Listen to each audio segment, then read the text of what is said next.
सुरेश कृष्णाजी पाटोळे लिखित अभिमान. घरातली सारी कामं उरकली तेव्हा ताराबाई झपाट्यावर कामाला निघाली. झपझप पाय टाकत ती चालत होती तर चेंबरला पाय ठेच काढला. अंगठ्यातनं कळ आली. कळवळून तिने पाय उचलून हातात धरून दाबला, परत खाली करत झटकला.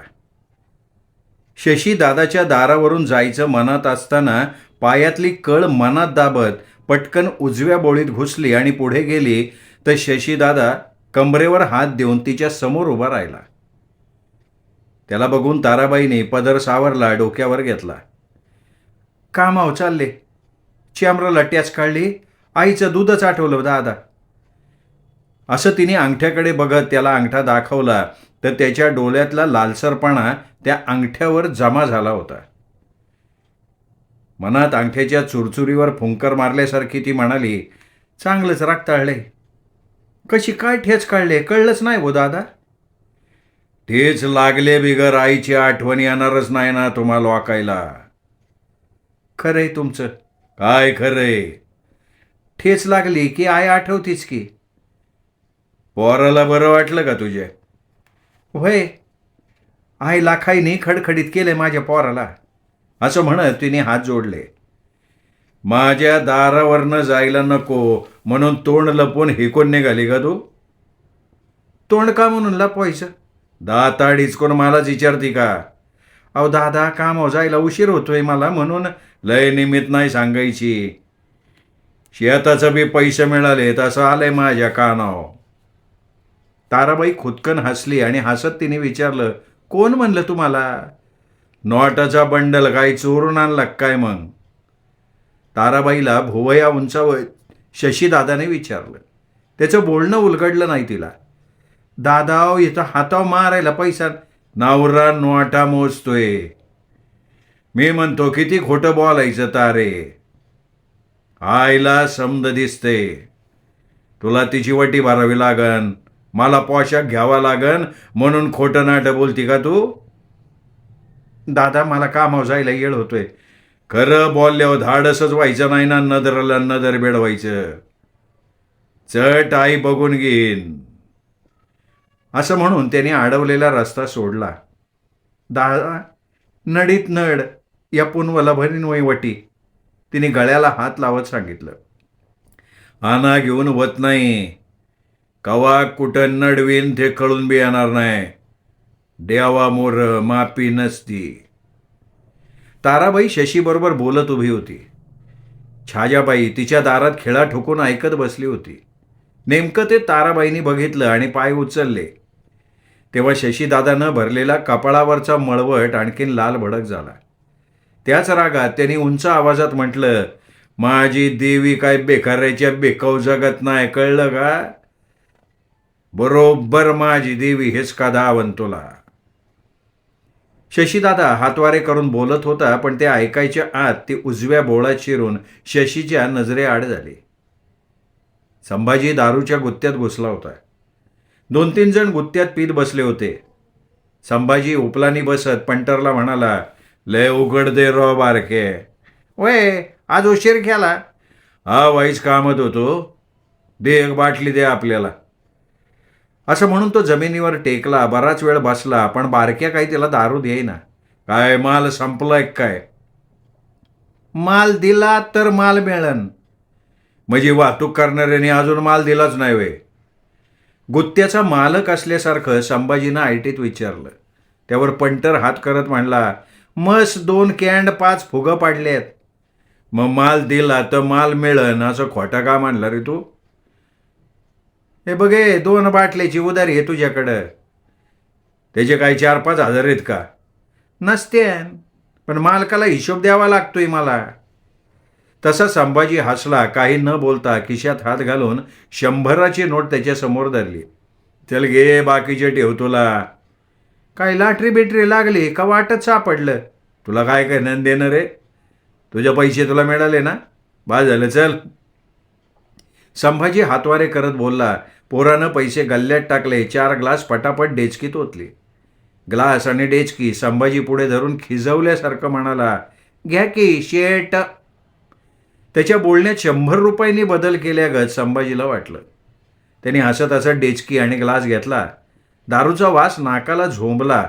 तो आंबूस वास नाकाला नकोसा वाटला, म्हणून त्यांनी परत ते ग्लास आणि डेचकी पंटरकडे दिली आणि म्हणला, नाही नको मला, माझं मनच होईना या वासाने. इतके वर्ष काय नाकाला सर्दी झालते काय? बाजूला पीत बसलेला कोंडीराम कांबळेनं त्याला खोचकपणे विचारलं. वासानं डोकं भणभणल्यामुळे संभाजीला ते ऐकू आलं नाही. पंटर त्याचे पैसे परत देत म्हणाला, हे घ्या तुमचे बाकीचे पैसे. संभाजीने त्याला हाताने तुलाच ठेव असं खुणावलं. ना आपल्याला नको हरामचं.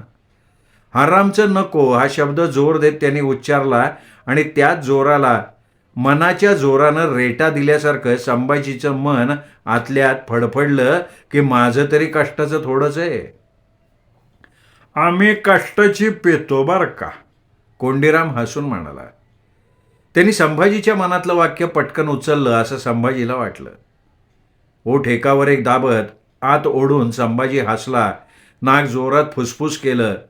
गुत्त्यात आलेला सहादू संभाजीला बघून मागे वळला आणि पंटरला उभ्या उभ्या तोंड फिरवून म्हणला, मला एक पावशेर आणून दे रे. पंटरनी पटकन समोरच्या डब्यात ग्लास बुचकळला, त्याला दिला. त्याने उभ्यानीच त्या नारड्याखाली उतरवलं. त्याच्याकडे बघून संभाजी म्हणाला, अरे साधू बस की, धर ये पी.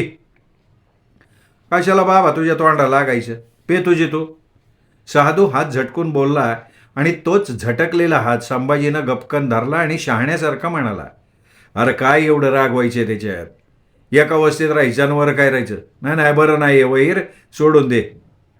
तुझा काय नेम आहे बाबा, घडीत गोड बोलशील घडीत बिघडशील, एवढा काय वाईट नाही रे मी. जाऊ दे पे, काय इंग्लिश पास हो तुला, काय सारमाडीत थम्सअप घातला का झाली की इंग्लिश. संभाजीने खिशातले पैसे काढून दाखवले आणि म्हणाला, अरे खरंच पास तो इंग्लिश, चल तू बी पे चल. नाही नको बाबा. तोवर त्याचा डोळा चुकून साधू बाहेर कधी गेला आहे त्याला कळलं नाही. संभाजीने बघितलं तर साधू नजरेआड होताना दिसला. तो माल राहू दे, नंतर ते कवा तरी येईन मी प्यायला, असं म्हणून संभाजी गुत्त्यातनं बाहेर पडला. नाकातला वास डोक्यात भिनला होता. एकदम बाजीनाना आणि नानू म्हातारा आठवले. त्यांना इंग्लिश पाजायची हा दिलेला शब्द आज पुरा करायचाच असा बेत त्यांनी मनाशी ठरवला आणि तो गुत्त्याच्या बाहेर कठड्यावर वाट बघत बसून राहिला. रस्त्यावर वर्दळ वाढली होती.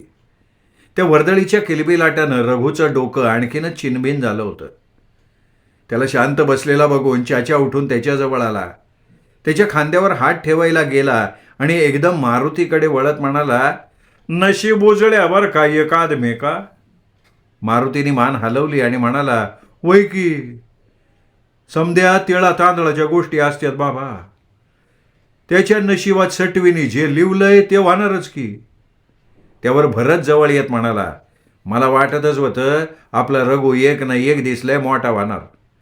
अबे वो हम लोगों को बोलेंगा. त्यावर भरत हात हलवत म्हणाला, आता ते काय सांगता येतंय वय. नाही मी सांगतो आपला रघु तसा नाही. आपल्याला आता लय मस्त वाटतंय हो तसं. मोरलं कोणी सांगितले बाबा. हे सगळे त्याला डिवचल्यासारखे बोलत होते, पण त्या रघु बिचाऱ्याचं त्यांच्या बोलण्याकडे लक्ष नव्हतं. त्याच्याकडे बघून भरतने त्याला विचारलं, अरे आम्ही काय वाट सर्वसंग बोलतोय वय रे. मध्ये चाचा हळहळल्यासारखा म्हणाला, साला क्या तकदीर राहता ना एक का. त्याला दुजोरा दिल्यागत रघुकडे मान करत भरत म्हणाला, या कमान सागत, इसके बाप का तकदीर देखना, इतना सोने के माफिक बेटा दिया अल्लाह मियाँ ने. अरे वो आदमी ने पैसे दिया, इसको लेके गया इसका बाप. क्या तकदीर वाला है की नाही. राज त्याची चांदीच झाली म्हणायची. आज काय मस्त टांगा पलटी वाहणार त्यो. हा एकदम फुल टाईट. अरे लेकराकडं जाताना साधं बघितलं बी नाही त्याने. त्या गोऱ्या माणसाबरोबर जाया स्वतःच ओरडला त्यो. भिकाऱ्यानं उजव्या हाताला जोर देत वर करत म्हटलं. चाच्यानं जुनी म्हण आठवल्यासारखं म्हटलं, अरे मेहनत करे मुर्गी और अनबाप खाय मलाई. असं चाललंय. नाही तो काय रे. चाच्यानी मान झटकली. रघु मात्र हे सगळं शांतपणे ऐकत होता.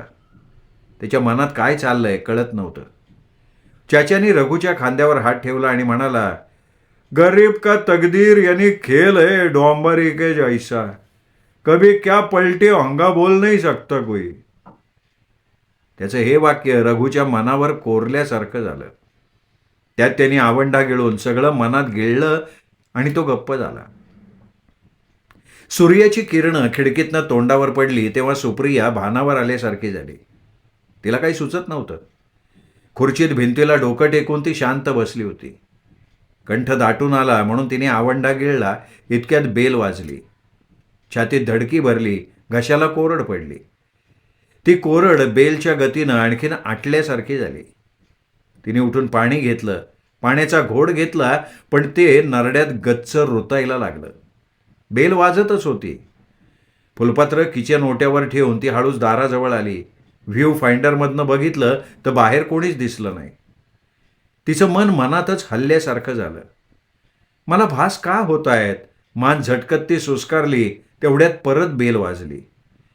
तिने धीर केला. दार हळूच उघडलं तर लपून उभा राहिलेला प्रशांत मम्मी म्हणून तिला बी लागला. तिने जीवात जीव आल्यासारखा श्वास टाकला. तो तसाच पळत आत गेला. दप्तर सोफ्यावर भिरकावलं. हे असं म्हणत दोन्ही हात उंचावत तो उड्याच मारायला लागला. त्याचा हा प्रकार सुप्रियाला कळत नव्हता. ती सुस्कारली, अरे एवढ्या उड्या मारायला काय झालंय प्रशांत? मम्मी, अगं मी अख्ख्या स्कूलमध्ये फर्स्ट आलो. त्याने उजवा हात जोर देऊन वर उड्या मारत म्हटलं. त्या उड्यांबरोबर आनंद घरात भरभरून उसळल्यासारखं वाटत होतं. अरे त्यात काय, तू फर्स्ट येतोसच की नेहमी. तिने कौतुक पण केलं, पण दुर्लक्ष केल्यासारखं ती म्हणाली होती. नाही मम्मी, मी अख्ख्या स्कूलमध्ये फर्स्ट आलोय. त्याने मान वर्तुळाकार फिरवत म्हटलं. व्हेरी गुड, हुशारच आहे माझं सोनं. असं म्हणत तिने त्याचे गालगुच्चे घेतले. मी ड्रॉइंगमध्ये फर्स्ट आलोय अख्ख्या स्कूलमध्ये मम्मी. दप्तरातलं चित्र बाहेर काढून तिच्यासमोर घडी पसरवत त्यांनी म्हटलं, हे बघ ते चित्र. तिने हसून सहज चित्राकडे बघितलं तर गणपतीचं चित्र. हुबेहूब रस्त्यावरच्या त्या चित्रासारखं तिला दिसलं आणि तिच्या डोळ्यांची बुबुळं आतल्या आत गरगर झाली. नकळत कंठ आवळला, हृदय भरून आलं. डोळ्याच्या खडा ओलावल्या. प्रशांत मध्येच म्हणाला, मम्मी तू मला काँग्रेट्स नाही करणार? अच्छा, तुला खूप आनंद झालाय म्हणून तुझ्या डोळ्यात पाणी आलंय. तशी ती एकदम हंबरल्यासारखी त्याला बिलगली आणि मटामटा त्याचे मुकेच घ्यायला लागली. बेभानपणे मुके घेत घेत ती ओक्साबोक्षी रडत होती. तिचं डोकं बाजूला घेत प्रशांतने विचारलं, हे काय मम्मी, तू रडतीयस? आता ती हमसून हमसून रडत होती. तिच्या गालावरून हात फिरवत डोळ्यातून ओघळणारे अश्रू हळूवार पुसत प्रशांत म्हणाला, तू रडणार नाही अशी शपथ घेतली होती ना ग. एक बारीक लय उमटली. हं असं म्हणत तिने आवंढा गिळला, मान हलवली. मग सॉरी म्हण. प्रशांत बोलला तसं तिला आणखीन गहीवरून आलं. असंच पळत जाऊन त्या मुलाच्या गळ्यात पडून धाय मोकलून रडावं, त्याची माफी मागावी असं तिला वाटलं, पण ती ते करू शकत नव्हती. तिने त्या मुलाचा धसका घेतला होता. ती रडत रडत प्रशांतला म्हणाली, अरे बाळा, मला ना तुझ्याच सारख्या मुलाला माफी मागायची आहे. त्याचंही तोंड भरून कौतुक करायचं आहे. तो शाळेत असताना तर अख्ख्या महाराष्ट्रात चित्रकलेत फर्स्ट आला असता तो. अच्छा, म्हणजे माझ्यापेक्षा तुला दुसऱ्या मुलाचं कौतुक आहे? तू माझी मम्मीच नाही, जा, आम्ही बोलणारच नाही. हातपाय झटकत भोपळ्यासारखा तो फुगून बसला. आपण बहकल्यासारखं बोलल्याचं तिलाच वाटायला लागलं. तिने डोळे पुसले. प्रशांत जवळ आली. त्याची समजूत काढायचा प्रयत्न केला तर त्यांनी तिचा हात झिडकारला. सोन्या, अरे असं रुसायचं नाही. हे म्हणत तिने त्याला आपल्या जवळ घेतलं. तिच्या कुशीत शिरत तो म्हणाला, मिस पण सॉरी म्हणाल्या मला, आणि तू सॉरी म्हण. असं म्हटलो मी तर तू रडतच बसलीस. अरे बाबा, मी पण आता सॉरी. ती अर्धवट बोलत असताना हातला उमाळा तसाच आत दाबत होती. त्याच्या डोक्यावरून हात फिरवत तिने त्याला आपल्या उराशी घट्ट आवळलं. तो तिच्या मायेच्या कुशीत सुखावल्यासारखा शांत बसला. आजची रात्र एकदम गडद झाली होती. त्या गडद अंधाराला चिरत गेल्यासारखं रघुचं रडणं भासत होतं. बाईचा चित्रावर पडलेला पाय, डॉक्टरनं त्याचं केलेलं कौतुक, परदेशी माणसांनी काढलेले फोटो आणि बापाचं वागणं, या सगळ्याचा विचार करून तो आणखीनच जोरात रडत होता. त्याच्या रडण्याचं कारण ताराबाईला कळत नव्हतं आणि तो काही सांगतही नव्हता. अरे काय झालंय ते सांगणार आहेस का? का रातन धागाळा काढत बसणार आहे द्वाडागत? आई अगं काय होतंय माझं मला कळना, माझं चितच लागाना कशाव. असं बोलून तो फुसफुसला. तेवढ्या धाडकन पत्र्यावर आदळत संभाजी मोठ्यांदा म्हणाला, चित थाऱ्याव असन तर ना, धंद्या पाण्याचे दिवस येत आणि तू काय मुळू मुळू रडतोय, एड बाईल बोळ्या. असं म्हणत तो बाहेर तोंड करत थुंकला. ताराबाईच्या शिरेची तार विजेसारखी सळसळ झाली. बघा येऊ मरत, तुझं पाय वाऱ्यावानी लटपटते ते बघ पहिलं. माझ्या लेकराला बाईल बोळ्या म्हणतोय रे झेलपाटे. तिने मधलं बोट वाकडं करून जवळजवळ त्याच्या नाकात कोंबल्यासारखं त्याला विचारलं. त्यांनी तोल सावरत हळूच मान वर उचलत विचारलं, कोणाला म्हणते का झेलपाटे? त्याच्या हाताकडे बघून तिने नारड्याचा दोर आणखीन ताणत उंच आवाज केला आणि म्हणाली, तुला र तुला, कुणाकडे गेलता रे भेका मागाय? रघु रडत रडत त्यांच्याकडे बघत होता. संभाजी तोल सावरत खाली बसला. हातातलं सगळं खाली ठेवत बूड खरडत तो पुढे सरकला. तारे तारे, तुला आहे ना माझ्या लेकराचं कौतुकच नाही.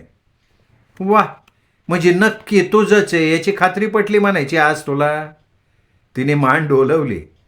तिच्या डोलणाऱ्या मानेकडे बघून संभाजी उचकी देत हसला आणि डावा हात रघुकडे नेत आपलं पार.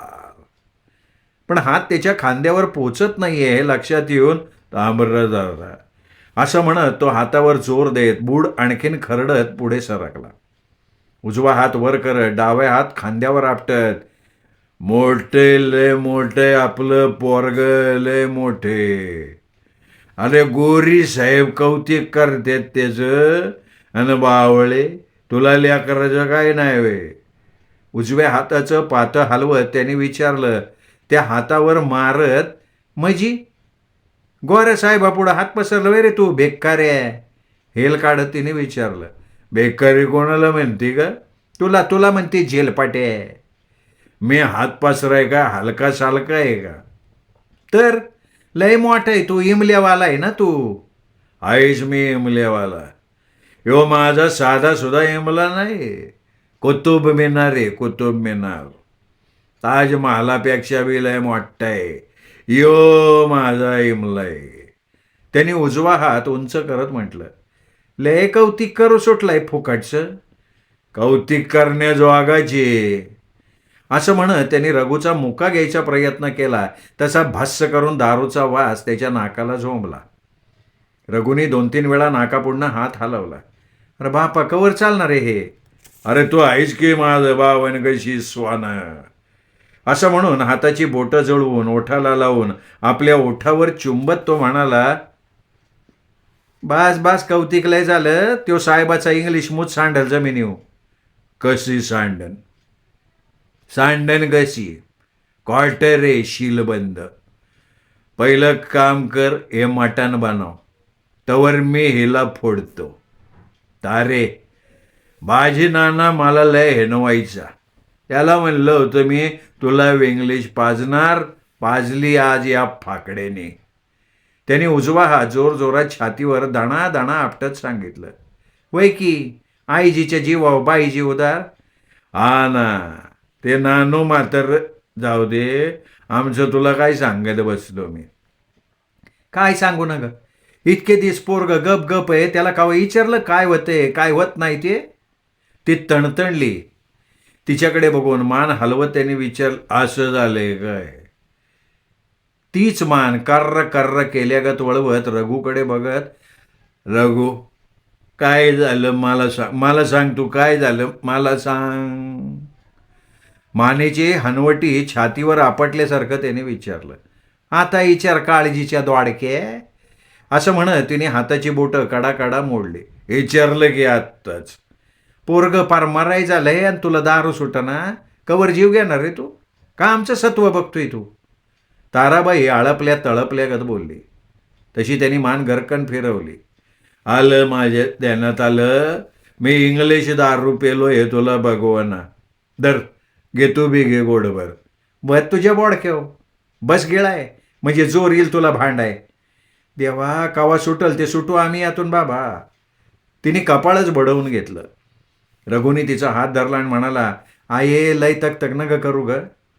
त्याच्या सुरात रडवेले पण होतं. ती उजवा गुडघा मोडपून छातीजवळ धरत पुढे मागं करत बोलायला लागली. पोराच्या घोरानं हिरद टर्रा टर्रा फाटल्या गत होते आणि बिंद गेळ्याला अवदसा सुटती. शिव्या द्यायच्या ना. संभाजीनं नरडत आणत मान इकडून तिकडे हलवली. शिव्या नको, मारती वावळती तुझी, थांब खेटरानी. उजवा हात गरगर फिरवत ताराबाई बोलली. तिच्याकडे लक्ष न देता त्याने हात लांब केला, ग्लास घेतला, उठून तांब्या घेतला, त्यात पाणी घेऊन परत धपाक्कन खाली बसला. बघ बघ पॅक पिऊ पिऊ सुटलाय मुडदा. ताराबाई मानेला झटका देत तणतणली आणि रडायलाच लागली. तिला शांत करायचा प्रयत्न करत रघु म्हणाला, आये अगं रडू न ग. अगं काय नाही झालं मला, मी बरा आहे की. तो बोलत होता पण त्याचे थरथरणारे ओठ काय झालंय ते लपवू शकत नव्हते. संभाजीनी क्वार्टर फोडली, उंच हातानं ग्लासात ओतली. पाठोपाठ तांब्यातलं पाणी तसंच ओतताना बघून ताराबाई त्याच्या अंगावर धावत बोलली, यो बघ साता जन्माचा वाद्या असल्यावानी हटकून खिजवू सुटलाय. तो पाणी ओतत तिच्याकडे बघत मनात हसत होता. अरे मटण दे की तळून थोडं, चकनाच आणलं नाही बघ काय. तशी ती खवळली आणि म्हणाली, अरे मिठाचं खडं खाणारा, हां मटणाचं खडं खाऊशी वाटते याला, माझं आडलाय. असं म्हणत तिने उजवा पाय समोर केला. तसा अंगाचा तिळतापट झालेला संभाजी झडप घातल्यासारखा झेपावला आणि दाताडावरच पाडला. पायाने ग्लास क्वार्टर सांडली. चपळाईने तो उठला, क्वार्टर सरळ करत हळहळला. आईला हिला भगवतच नाही, हिची दृष्टच लागली. रघु बघ आता केवढीशी राहिली अडे. तो बाटलीकडे बघत म्हणाला. तिच्यातला लाल रंग डोळ्यात उतरल्यासारखा झाला होता. मध्येच रघु म्हणाला, आये दे तळून, मी बी खातो 2-4 तुकडं. काय नकोच येत लागायचं. नकोचे, त्याने आणलेलं खाऊ नको, नाही पाचणार तुला. बघितलं बघितलं ना कसं टॉमनेने बोलते ते. बघ बघ तूच बघ. त्या लेकराला काय सांगतोय तू. मी बोलती ना, माझ्या संग बोल. नको त्याच्या आडदडू हांडग्यागत. संभाजीची दारूच उतरल्यासारखी झाली. तो एकदम थैथयाट केल्यासारखा म्हणाला, मग हे कोणाच आहे. लय बोलशील ना. मोआगाडत सटकला खेटराने मी. ती दाराजवळ पडलेल्या चपलेकडे हात करत म्हणाली. अंधारातला हा आवाज लख्ख प्रकाशासारखा उसळल्यासारखा झाला होता. रघु मात्र गप डोळे गाळत तसाच खेटून बसला होता. उरलेली दारू संभाजीने रागाच्या भरात कच्ची उतरवली. ताराबाईंनी बडबड करत उठून मटण घेऊन पातेल्यात ओतलं, पाणी ओतून चांगलं धुवून घेतलं. स्टोव पेटून मीठ मसाला हळद लावून तिने कढईत सोडलं. कांदा मिरची कापली, त्यावर टाकला आणि जिरी मोहरी पण त्यावर टाकली. बाटलीतलं तेल ओतलं, कढईवर झाकली आणि शिजायला ठेवलं. रघु चल जेव बाबा. तिने जेवण वाढायला सुरुवात केली तर संभाजी म्हणाला, रघु आपण दोघं मटण खाओ, यो बकरीचा पाला नको आपल्याला आज. वय वय वय, साहेबाचा लटाकलं की टाना उड्या मारते म्हणले हो. अगं आहे तू गप की जरा. मी का म्हणून गप राव. तो मला कमवून थोडा घालतोय का. हा ही जाते ना कमवायला. तू नीट बोला, तू नीट थोबड कर, नाही तर मग हा. ताराबाईंनी त्याच्यापेक्षा मोठा आवाज केला. रघु बघ ना ते झाले का. संभाजी स्टोवकडे हात करून हळू आवाजात म्हणाला, शेसू दे, नाही तर बसशील ढांडाळी हो. ताराबाई त्याच्याकडे न बघता बोलली. तिने झाकण काढलं, उलथण्यानं हलवायला लागली. आतल्या मटणासारखं रघुचं मन चर्र चर्र होत होतं, पण त्याचा आवाज काही येत नव्हता. श्रोते हो, हा होता आजचा भाग. सुरेश पाटोळे लिखित अभिमान या कादंबरीचा. उद्या या कादंबरीचा शेवटचा भाग श्रोते हो तुम्ही ऐकणार आहात. बघूयात आता उद्या तरी सुप्रिया आपल्या रघुची माफी मागतीये का आणि रघु परदेश गमन करतोय का. भेटूयात ऐकायला उद्या शेवटच्या भागात. नमस्कार.